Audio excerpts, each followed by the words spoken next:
The Prophet said that DAJJAL will not enter Makkah and Medina. DAJJAL will not enter Makkah and Medina. The angels will prevent him from entering. And I say that DAJJAL is already in Makkah and Medina.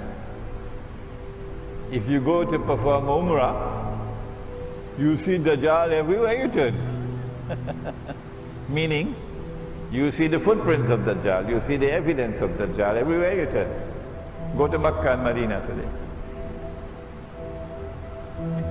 What the hadith is saying is that at that time, when DAJJAL will appear as a human being, at that time when he attacks Makkah and Medina, he will be attacking while riding on a donkey. You know about a donkey. And the donkey will fly, it has wings, and fly faster than the clouds. And the donkey will have his ears stretched out wide. DAJJAL will be riding on that donkey. We have interpreted it to be fighter aircraft. But you don't have to accept our opinion. No. You can, if you wish, choose to wait for the flying donkey. But we have interpreted it as the fighter aircraft. The DAJJAL controls the skies. If you ask the Libyan leader, he will tell you DAJJAL controls the skies. So at that time when Israel attacks, Makkah and Medina will be barred from them. They will not be able to attack Makkah and Medina because the angels will prevent them.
Prophet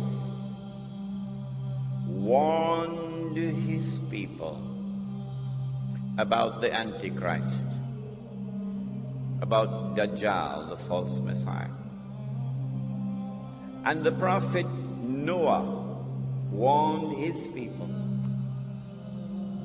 But I say to you something that none ever said before me. The Antichrist sees with one eye, his left eye. He's blind in the right eye. It looks like a bulging grape. But your Lord is not one-eyed.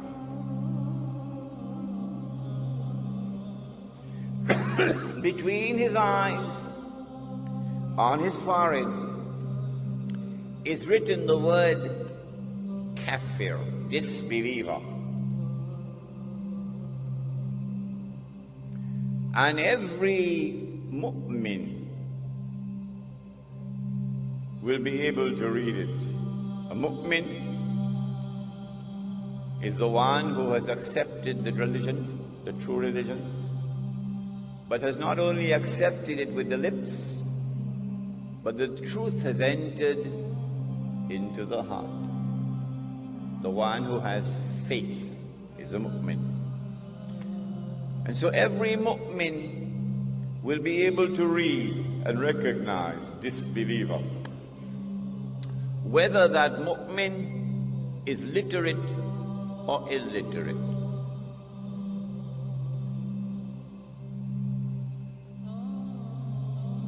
Well, then why is it that the one who is a disbeliever cannot read?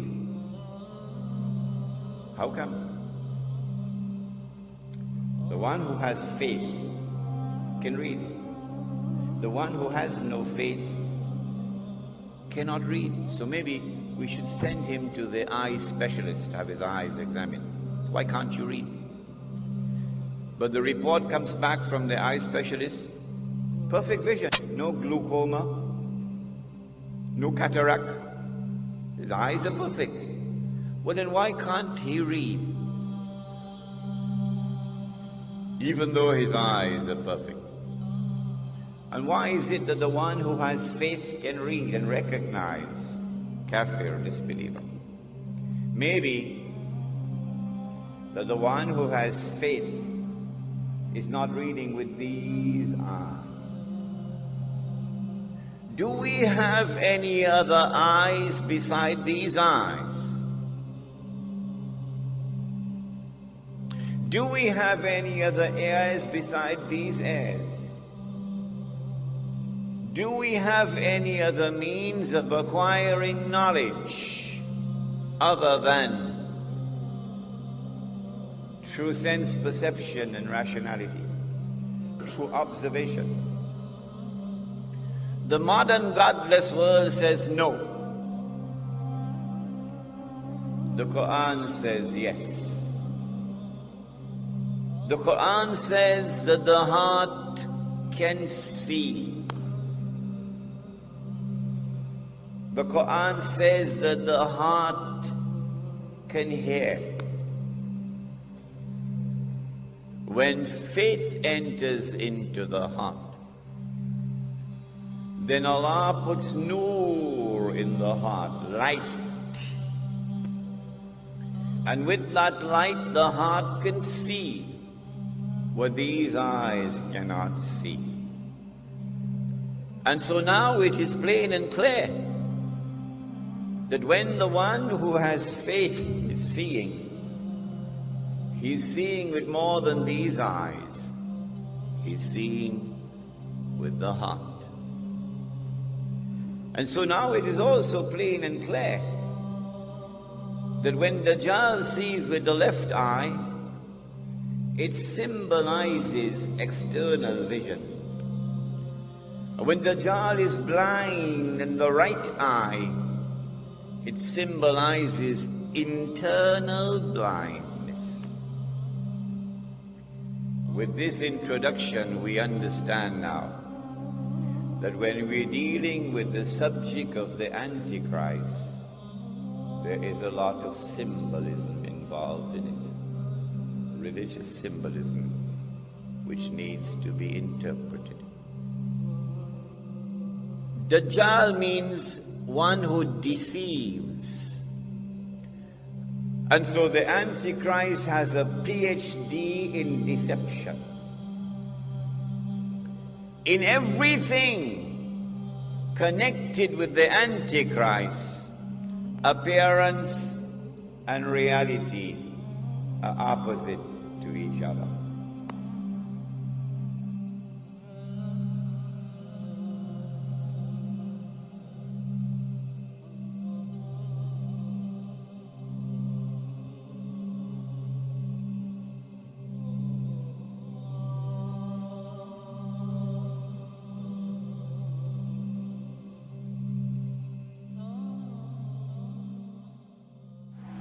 पहाड़ पर मकान बने हुए नजर आ रहे हैं। ये यहाँ के किंग के मकानात हैं और इसके करीबी जगह है जुर्फ, जिसका नाम है। इसके मुतल्लिक हजूर सल्लल्लाहु अलैहि वसल्लम ने इरशाद फरमाया कि दज्जाल पूरी दुनिया का चक्कर लगाएगा, लेकिन मक्का और मदीना की हदूद के अंदर दाखिल नहीं हो सकता। वो मदीना की हदूद से बाहर जुर्फ के मकाम पर उतरेगा। मदीना में 3 ज़लज़ले आएंगे, 3 मरतबा मदीना कांपेगा, चनाचे हर काफर और मुनाफिक उसकी तरफ निकल कर आ जाएगा। ये मुस्लिम शरीफ की हदीस पाक है।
There are 2 terms that are used. One is Wahhabi, and it is used because the name of the founder was Abdul Wahhab. And so from Abdul Wahhab, they're called Wahhabis. People who follow Abdul Wahhab are called Wahhabis.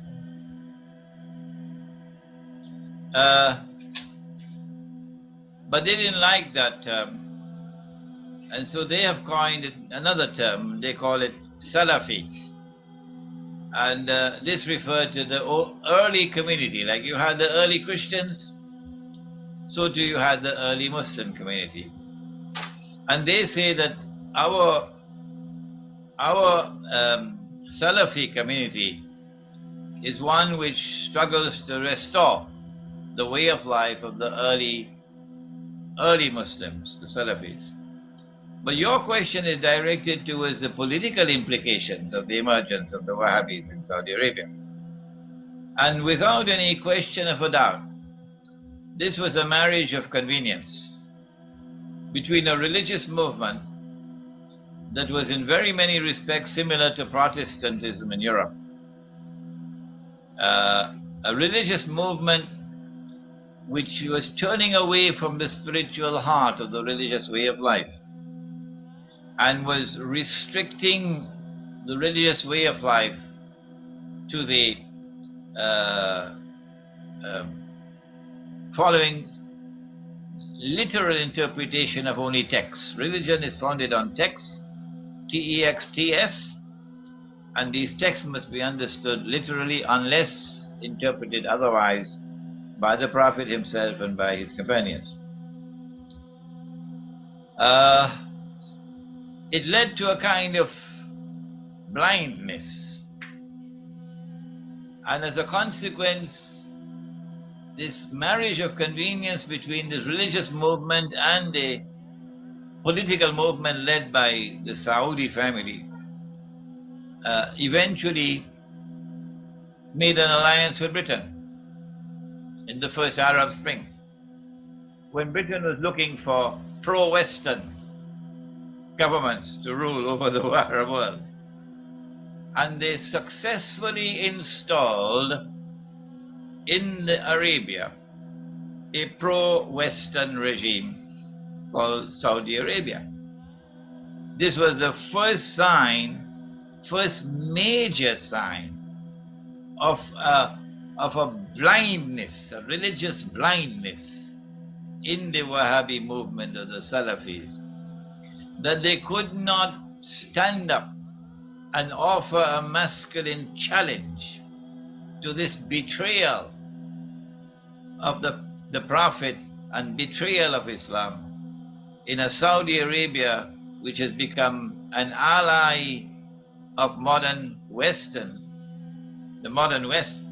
and as a consequence an ally of the Zionists. That Wahhabi blindness has continued to this day, because Saudi Arabia has come out from behind the curtains, and Saudi Arabia has now become a strategic ally of the State of Israel. And as yet we do not have, there are voices of dissent in Saudi Arabia, definitely. And there are many, many Saudis who are now listening to me, yes.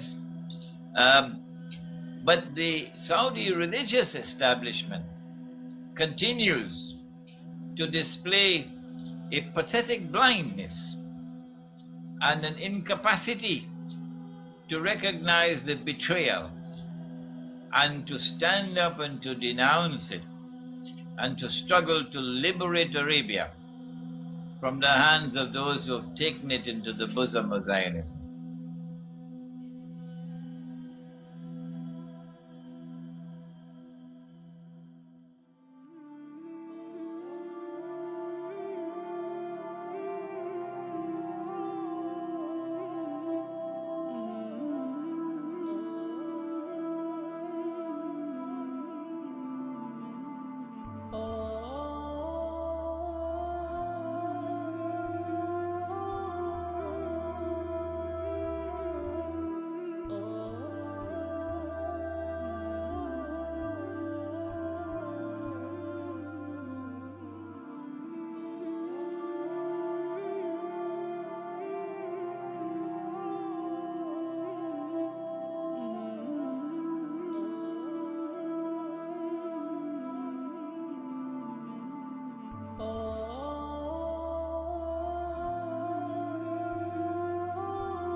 Well, a leading Saudi academic has proposed to relocate the body of Prophet Muhammad in a move that is expected to draw an angry response from the Muslim world. Under the controversial proposal, the tomb of Islam's prophet could be destroyed and his body removed to an anonymous grave in the nearby Al-Bari cemetery.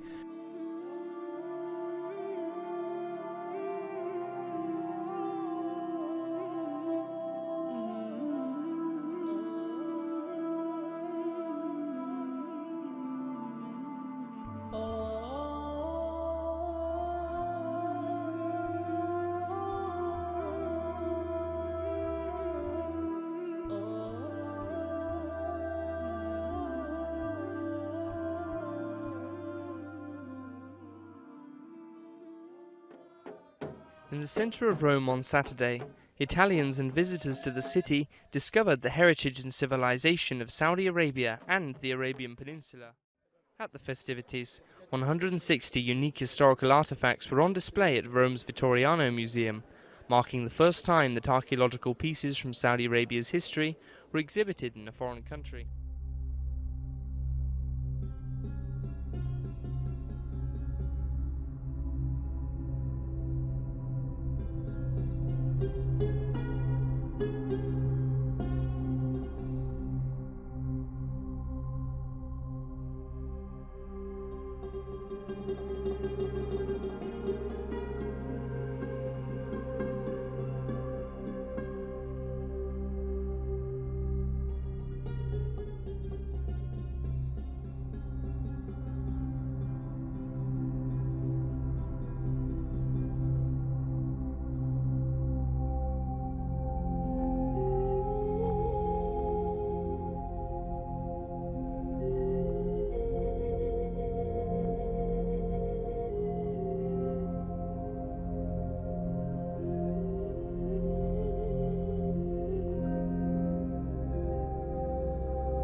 التي نزلت بالأمة اليوم أن الأمة وهي في حضيضها وفي قمة انشغالها بذنوبها ومعاصيها ودنياها، يوجد فيها من يتكلم من على المنبر أو في وسائل إعلام باسم الدين وباسم الشريعة، فيطرح بين الأمة قضية: هل والدي النبي في الجنة أو في النار؟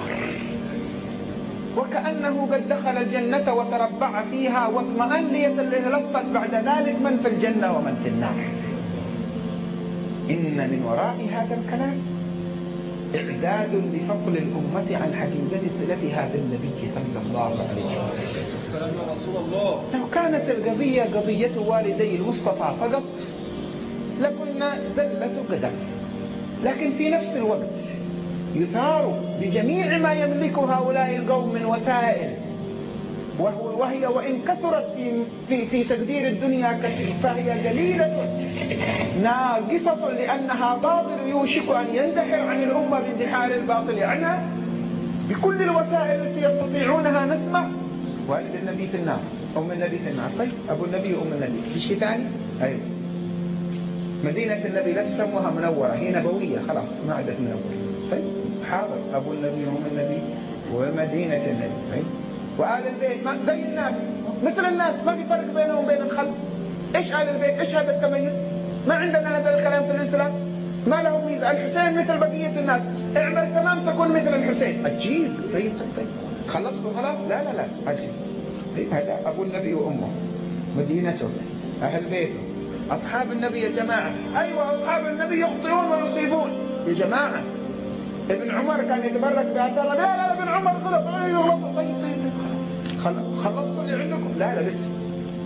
أبو النبي وأمه، مدينته، أهل بيته، أصحابه، آثار النبي. آثار النبي نكسرها. ممنوع تتبركوا بآثار النبي صلى الله عليه وسلم. شرك شرك شرك شرك شرك. عجيب.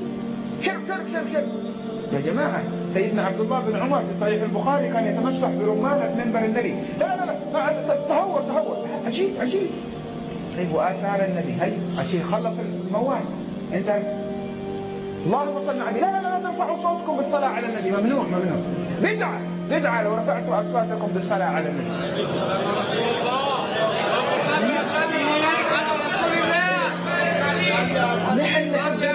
نحن نحب النبي يا جماعة.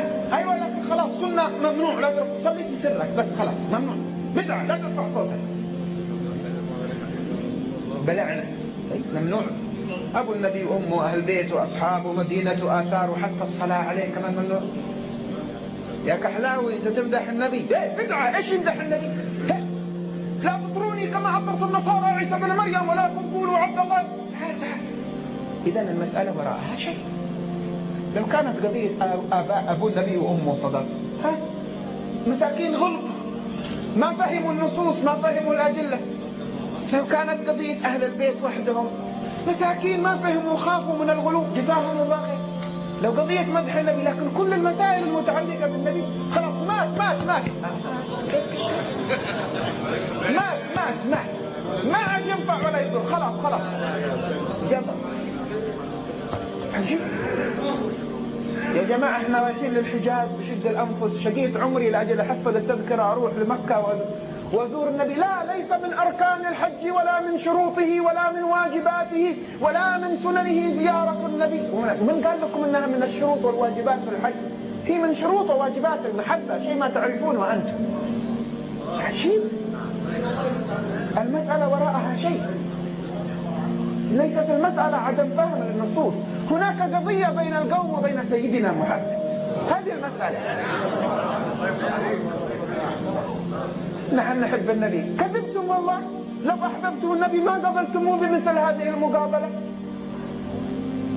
أبو النبي وأم النبي في النار. فما مقصودك بشغل الناس بمثل هذا الأمر؟ كما أخبرتكم القضية وراءها نزع محبة النبي من قلوب المسلمين. إيه سيدة زينب هنا عندك في مصر. الحمد لله أنا ما عتبت ولا دخلت إلى داخل السيدة زينب. تفتخر فرحان. هي ما تريدك، هي لا تريدك، ولو أرادتك لهيأ الله لك زيارتها. الناس يعملوا أشياء غلط في المقام، الناس يعملوا أشياء غلط عند الكعبة، تهجروا الكعبة. هناك عصابات نشالين تدخل الحرم وتقص الجيوب وتسرق. يلا ما دام في أشياء غلط في الحرم نترك الحرم. يلا في ناس تعمل أشياء غلط في الصلاة نترك الصلاة. في ناس تعمل أشياء غلط في القرآن نترك القرآن. طيب بسم الله يلا. طيب هاتوا العلم الجديد هذا نسمع نفهم.